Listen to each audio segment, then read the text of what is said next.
તો પ્રધાનમંત્રી નરેન્દ્ર મોદી આજે એક દિવસના ગુજરાત પ્રવાસે છે અને ગાંધીનગરના કોબામાં સમ્રાટ સંપત્તિ મ્યુઝિયમનું તેમણે લોકાર્પણ કર્યું અને હાલમાં જે આ દ્રશ્યો સીધા આપ ત્યાંથી જોઈ રહ્યા છો, આ મ્યુઝિયમના દ્રશ્યો જૈન ધર્મનો ઐતિહાસિક સાંસ્કૃતિક વારસો તેમણે નિહાળ્યો. મ્યુઝિયમ અને આજે મહાવીર જયંતિનો અદ્ભુત જે મહોત્સવ છે ત્યારે આ જે મ્યુઝિયમ છે તેનું તેઓ નિરીક્ષણ કરી રહ્યા છે, બારીકાઈથી તેઓ જોઈ રહ્યા છે અને આ મ્યુઝિયમમાં અનેક એવી વસ્તુઓનો સંગ્રહ છે કે જે ખાસ કરીને ખૂબ જ વર્ષો પુરાણી છે અને તેમાં એક ઇતિહાસ રહેલો છે.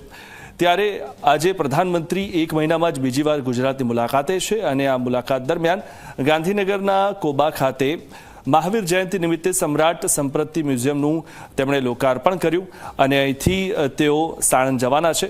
ત્યારે આ જે મ્યુઝિયમ છે તે તેનામાં ખૂબ જ ખાસ છે. ત્યારે તેમણે લોકાર્પણ કર્યું છે અને અહીંયા તેઓ આ મ્યુઝિયમની મુલાકાત લઈ રહ્યા છે. તો કોબામાં સમ્રાટ મ્યુઝિયમનું લોકાર્પણ તેમણે કર્યું.